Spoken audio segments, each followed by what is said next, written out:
Going on, everybody? Welcome back to the Extra Innings Podcast. I am your host, Elijah Rodriguez, and today we're back. We're going to do a different kind of episode today, different from MLB news. Going to be kind of like a countdown, I guess, type of episode. We're going to be talking about my top 5 shortstops in baseball right now.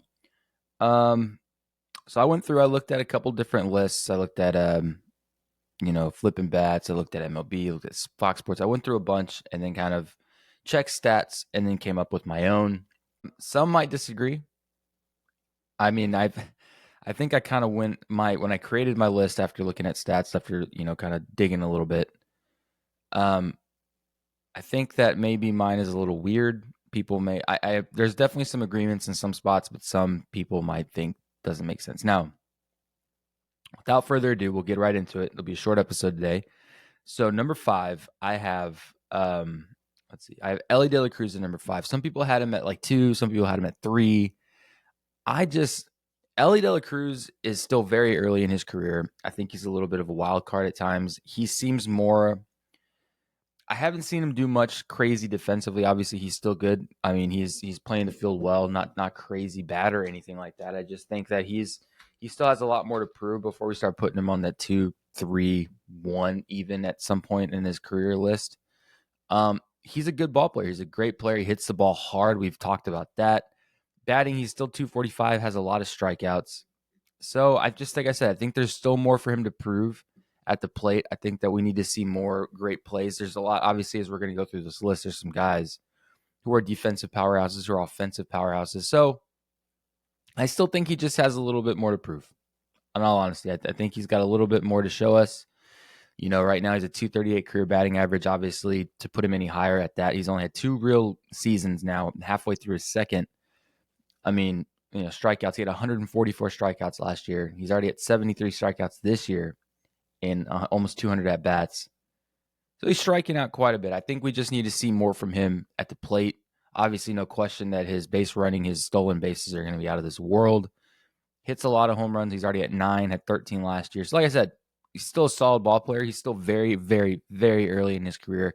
I think we just need to see a little bit more before we can drop him any lower on the list. So number 5, Ellie De La Cruz. And then coming in at number 6, call me biased. I had a lot of lists didn't have him on there. A lot of lists. I think I saw 1 or 2 that had Corey Seager on their top shortstop list. And listen, Corey Seager solidified himself with the Dodgers, signed a massive contract to come to Texas. Last year was a big, big piece in that lineup for them in a lot of key situations, especially in the postseason. So Corey Seager, in my eyes, is an elite shortstop. I think that they're scuffling right now. The Rangers have been through it with injuries, with a lot of different things this year. They're not the same team that they were last year. We've all but established that at this point. Obviously, still only, we're about to hit the midway mark in about a month. So we can kind of evaluate more at that point. But still, Corey Seager, in my opinion, is an elite shortstop. He has been for some time now. Let's look at some of his stats. But yeah, I mean, to say that he's not a top shortstop in baseball just because he's having an off year, I think is a little shitty. I wouldn't say that because he's been good. He's been good for a long time. Like, this dude's been in the league since 15. Like I said, with the Dodgers for a long time, then got traded over to the Rangers. Last year had a great year, batted 327 on the year. Now he's batting 259, which is very much lower. Like I said, they're going through it. They're going through some stuff, obviously. But, still, low on the strikeouts, only 40 strikeouts and 193 at bats so far, 12 home runs. So he's not that low on the home run roll. I think the most right now is 18 or 19. I haven't checked the stats. I don't know if Seager or if Tucker hit another one or Henderson hit another one, but 12 is not bad. He's probably like tied for anywhere between 15th to 10th place right now in home runs. Like, not bad. He's an elite shortstop. He makes great plays. Like, to leave Corey Seager off this list, I think would be doing him an injustice. So Corey Seager coming in at number 4, and I think that's justified. I think that's good. Number 3, Bobby Witt Jr. is coming in at number 3 because he is making some absolute fucking noise this year. I think a lot of people had him a little bit earlier. Like, I think some people had him at 5, some people had him at 4, some people didn't have him on their top 5 at all. I think Bobby Witt Jr. is another guy. He's like he's kind of an Ellie De La Cruz kind of guy, in my opinion. I think that, but this guy obviously been in the league for a bit. This is his 3rd year, I think, in the league, if I'm not mistaken. Has to be. No. Third year. Yeah, it's his third year. He started in 2022. He batted 254 then. Last year he batted 276. Now he's batting 303. So he's increasingly getting better. That's kind of what I was trying to talk about with Ellie De La Cruz, was that, he needs time to cook, if you will. He needs time to really get into his own. As we're seeing with Bobby Witt Jr., obviously it's the same concept. He's moving in the right direction. He's getting more comfortable in the league. But here's the thing that separates, I think, and why I decided to put Bobby Witt Jr. a little bit higher, is that he slugs. He hits the ball fucking hard. He has a great, a slugging percentage right now at 548. Best it's been in his career so far. 908 OPS. So, he's an offensive threat. Obviously, drops bombs. How many home runs does this guy have? He has 9. So a little bit lower on the home runs, but he hits the ball well. He's an on-base guy. I think he shows the flashes of power, and obviously, as he shows those flashes, they may turn into more as the career blossoms. So he may be even more at the plate. But right now, I had him so high because, number one, he's batting 303. So he's hitting the ball well, getting on base.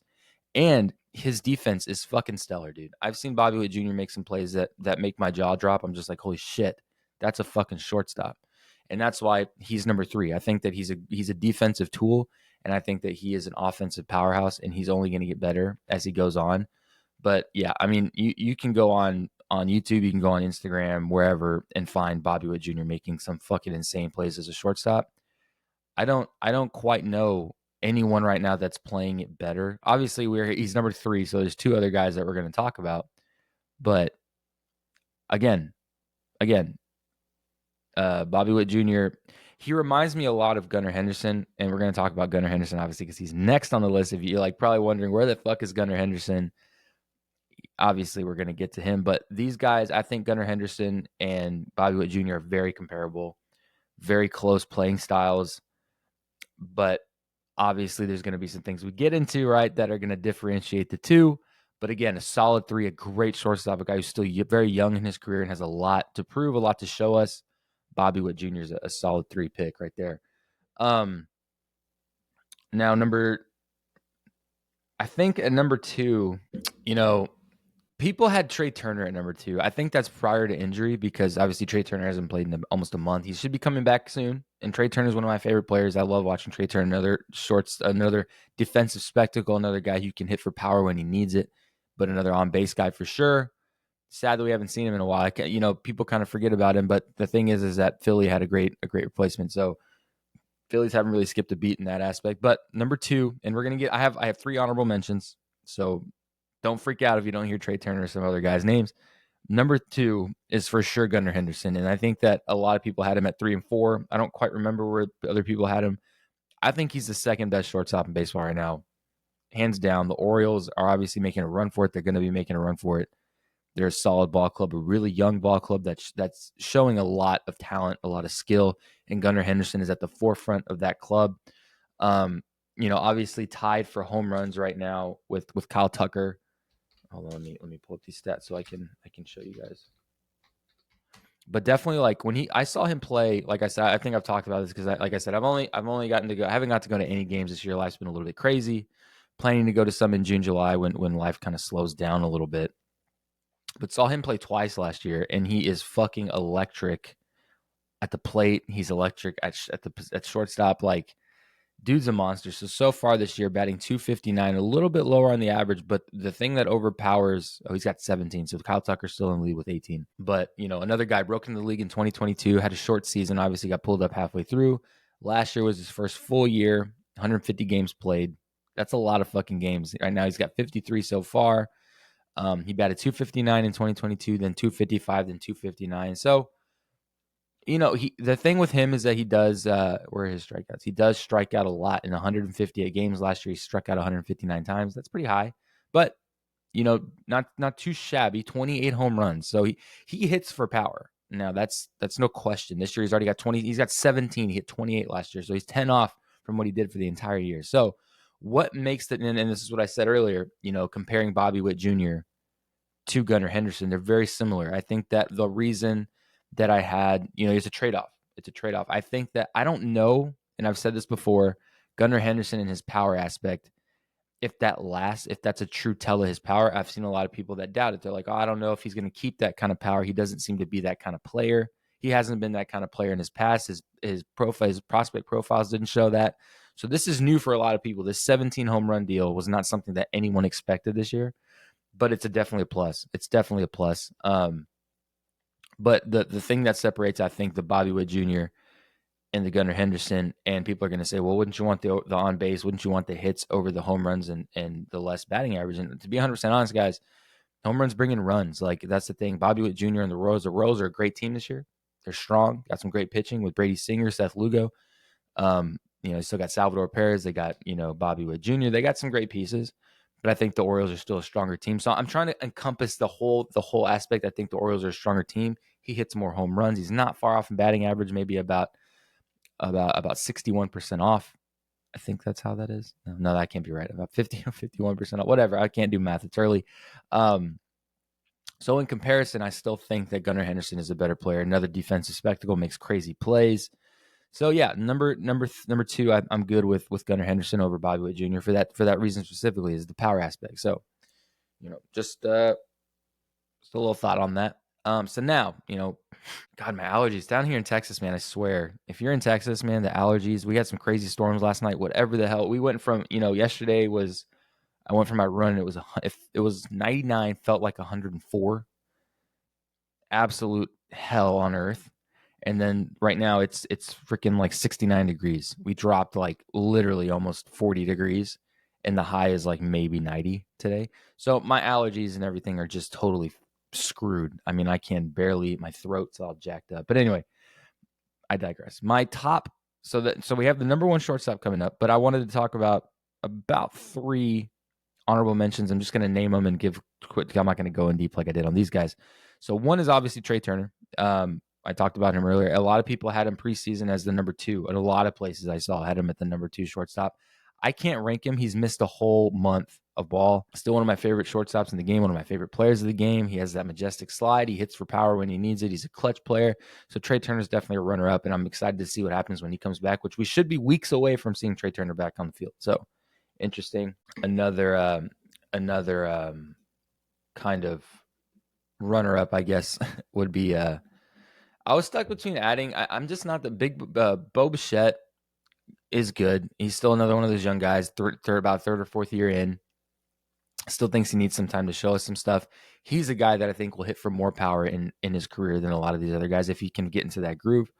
Dansby Swanson's another guy. I love Dansby Swanson. I've been a fan of him since he was at Vanderbilt. Though lacks at the plate in a lot of places, but he's a great defensive player. Just not on par with a lot of these other guys. Needs some stuff to figure out for sure. Still a clutch player, a great, solid defensive guy, good guy to have in your clubhouse. Dansby Swanson's a good dude. And then obviously Francisco Lindor was the last one I'm going to talk about as in regards to honorable mentions, is just simply because the Francisco Lindor has been around the game for a while. He can hit for power. He can hit from both sides of the plate for power. Like, he is a tool. But right now, I think with the Mets and how bad they're scuffling and everything happening in New York, it overshadows a lot of what Lindor can do. He had his flu game not too long ago where he came in off the bench, was sick as shit, still came in and had a hell of a game. He's hitting the ball really well right now. So, Lindor had things been a little bit different. I think had he hit the ball a little bit better, performed a little bit better, he would have made the list for sure. If I had to rank him like out of the five, I'd probably put him at 6, 7, or 8, honestly, with Lindor, because Lindor is still an elite player. He's still an elite shortstop. And he's going to be for a while, still young in his career. So, but without further ado, the guy that we really can't get away from, we can't get away from Mookie Betts, man. Mookie Betts is for sure. And like I said, and there's a lot that goes into this, right? It's not just the fact that he's a great shortstop. He's a great fucking ball player all the way around, from the plate, from his, utility aspect, that he can play fucking anywhere in the field is so impressive. It's so impressive. The fact that they were like, hey, we don't have a shortstop. You seem pretty athletic. Would you like to play it? And he was like, yeah, I can do it. And then he's fucking elite. He's a literal elite. Obviously, he's had some history playing second base. So he has infield experience. We're not like naive to think that he's just been an outfielder his whole life and never touched infield and then just came in and just tore it up. That's facetious, right? He's got obviously some tools. Only 31 years old, guys, and he is a monster, having a hell of a year. 966 OPS, which has lowered, which we expected as the season goes on. You're not going to be nails every time you go up. Batting .338, 8 home runs, 75 hits. Like, guys, he is the epitome of what you want in your clubhouse, what you want on your field. He's a great team guy and just loves to play the game. Like, I don't think that you can find a more well-rounded player right now. That's why he's on the top of a lot of people's lists, not just on top shortstops, but on top players in the game as a whole, any position, right? Obviously, Mookie Betts, I take into account the fact that he hits the ball well. He's not a crazy power hitter, but he does hit for power when he needs it. He has it in the tank if he needs it. What I mean. But there's a lot of other things, man. He's a great. I've seen him play defense. It looks seamless. It's cool. It's solid. It's smooth. He can make the great plays when he needs them. He can make the routine plays when he needs them. Like, he is just an overall great ball player, and it's hard to pass him up as number one when you take into account his history as a player and all these other things. So yeah, number one, Mookie Betts. But we'll recap real quick. Short episode today, so. Number 5, we had Ellie De La Cruz. Number 4, we had Seager. Number 3, I had Bobby Witt Jr. Number 2, we had Gunnar Henderson. And then number 1, Mookie Betts with a couple runner-ups and Trey Turner. Who did I say? Trey Turner, Francisco Lindor. Yeah. And I think that's fair. I think that's a fair talk right there. So anyway, guys, thanks for listening. If you have any comments, if you think I missed somebody, if you think I should have put Correa or somebody else on this list, let me know. I'm always open to discussion. That's kind of what this is about, man. Like, it's a positive area. Like, I'm always going to engage in discussion on socials, on YouTube, wherever you guys want to discuss ball. Like, I'm down. Like, I'm down to discuss. You don't have to agree with me. I think that's a big piece to this. Obviously there's some idiots on the internet that want to just argue and have no stake or any. And that's the thing, man. Before we call it up, like, if you watch my stuff, if you're watching it now and you disagree with my take, I am so open to discussion. Like, let's talk about it. Like, that's the point of all this. We're talking about it. I'm obviously by myself. If I had somebody else here, we would be discussing all day long. That's kind of how this works. So I am open to all discussion. If you want to talk baseball, if you disagree with me, hey, let's talk about it. There's a difference between let's talk about it and let's like kind of like conversate about different aspects of my point, your point, blah blah blah. And we come to a discussion. We don't always have to agree, but we can talk. And then there's guys that are just going to argue for the sake of arguing and have no valid points. They just don't agree with you, and they're never going to agree with you, and they just want to argue. And that's the internet. Welcome, right? So, like I said, I implore you guys to comment. I implore you guys to give me your takes because I love the discussion. That's the point of all this. So feel free to let me know if I missed a guy. There's another video you saw that you've been thinking about commenting or saying something, dude, say it. Like, well, let's talk, man. It's fun. That's the whole fun of this, man. I look forward to it. So thanks for watching, guys. We should have another episode tomorrow. I think I'm going to do a news episode. There will be for sure another breakdown tomorrow. So tune in for that. And then, of course, follow us on socials. We got a lot of small content, a lot of short form content on there, a lot of hot takes that I'm doing on there, on YouTube Shorts, on TikTok, on Instagram, on Twitter. So be sure to follow us on there. And, of course, on YouTube, like, follow, subscribe, all the above, whatever it asks you to do, please do it because this is fun and I enjoy doing this and I'd like to get more content out to you guys as fast and as much as possible. So thanks for watching. Thanks for listening. And we will be sure to catch you guys in the next one.